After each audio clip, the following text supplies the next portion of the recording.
दोस्तों, भारत ने चीन को काउंटर करने के लिए तकरीबन $700 मिलियन का श्रीलंका के साथ पोर्ट डील किया है। आखिरकार इससे चीन पर क्या इम्पैक्ट पड़ा है और चीन ने क्या इस पर प्रतिक्रिया दिया है, सारी चीज़ों को इस वीडियो में क्रिस्टल क्लियर करने वाले हैं। तो दोस्तों, इस वीडियो को शुरू से अंत तक देखिए।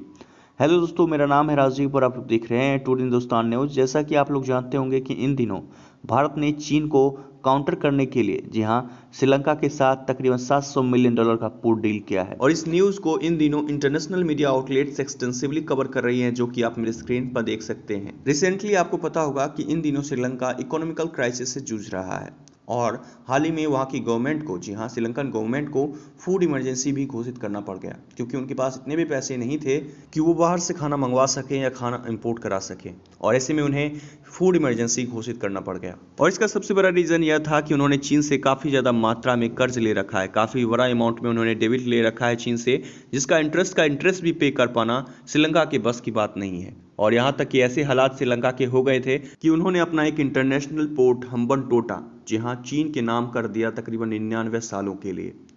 जिसके बाद अमेरिका ने ये क्लेम किया कि जो चाइनीज मिलिट्री है वो इस पोर्ट पर हम्बनटोटा पोर्ट पर अपना एक नेवल बेस डेवलप कर रहे हैं, अपना एक मिलिट्री बेस डेवलप कर रहे हैं। तो उसको लेकर श्रीलंकन गवर्नमेंट का बयान आया था और उन्होंने इस क्लेम को रिजेक्ट कर दिया और कहा कि ऐसा कुछ नहीं हो रहा है। आपको पता होगा कि श्रीलंका का जो कोलंबो पोर्ट है, कोलंबो पोर्ट का जो साउथ टर्मिनल है उसको चीन ने बीओटी एग्रीमेंट के तहत तकरीबन $500 मिलियन में खरीद लिया है। बीओटी एग्रीमेंट मतलब build operate and transfer agreement. पहले इसे यहाँ पे बनाएंगे, डेवलपमेंट करेंगे और उसके बाद इसका इस्तेमाल करेंगे और 50-60 सालों के बाद वो श्रीलंकन गवर्नमेंट को ट्रांसफर कर देंगे। और इस डील के बारे में खुद श्रीलंका के ऑफिशियल गवर्नमेंट ने अपनी वेबसाइट पर इस बारे में जानकारी साझा की है, आप मेरी स्क्रीन पर देख सकते हैं। उन्होंने अपनी फॉरेन मिनिस्ट्री की वेबसाइट पर इस बारे में बताया है कि उन्होंने $500 मिलियन का बीओटी एग्रीमेंट साइन किया है चाइना के साथ, वो भी कोलंबो के साउथ कंटेनर टर्मिनल को लेकर। ये जो कोलंबो के साउथ कंटेनर टर्मिनल है वो अब चीन के हाथों लग चुका है। ये जो पूरा इलाका आपको मैप पे दिख रहा होगा, इस पूरे इलाके में वो अपना एक आर्टिफिशियल आइलैंड बनाएगा जहां पर अपने लोगों को लाएगा, यहां पर वो अपना पासपोर्ट चलाएगा, वो यहां पर अपना करेंसी चलाएगा।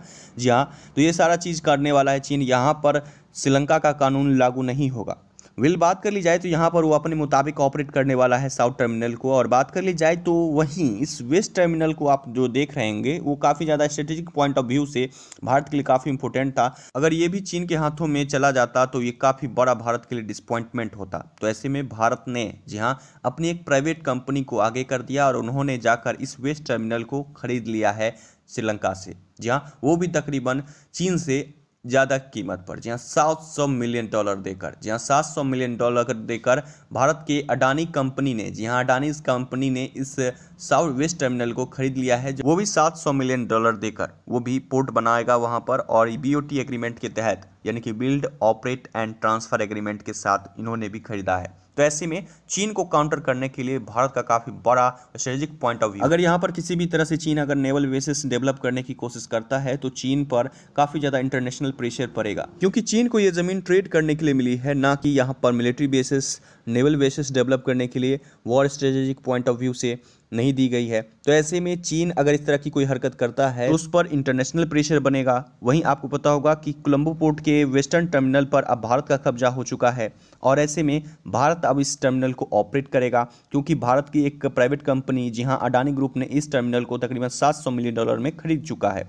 तो ऐसे में अब दोनों ही यहाँ पर ट्रेड करेंगे। लेकिन बात कर ली जाए तो चीन का जो पॉइंट ऑफ व्यू था कि यहाँ पर अपना कोलंबो पोर्ट सिटी बनाकर यहाँ पर वॉर स्ट्रेटेजिक व्यू के तौर पर यहाँ पर एक अपना naval base military base develop करना, ये सारी चीज़ें उसका धरा का धरा रह जाएगा। वही अब बात करते हैं कि जहाँ भारत ने इस कोलंबो पोर्ट के वेस्टर्न टर्मिनल पार्ट को खरीदा है तो इस पर चीन की क्या प्रतिक्रिया रही है।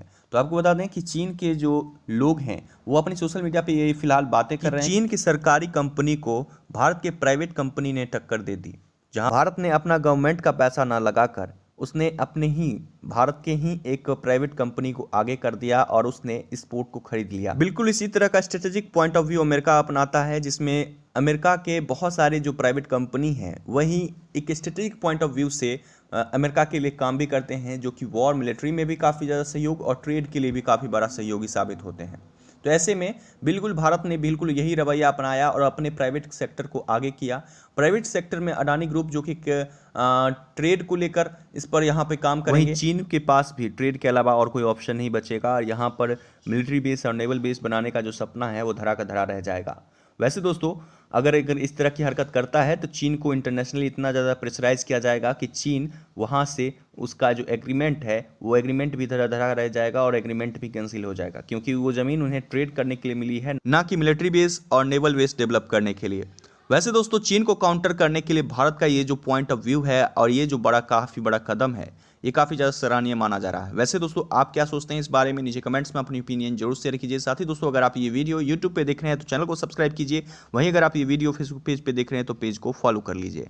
मिलते हैं अगली नई रिपोर्ट में, जो कि होगा आपके लिए काफ़ी खास।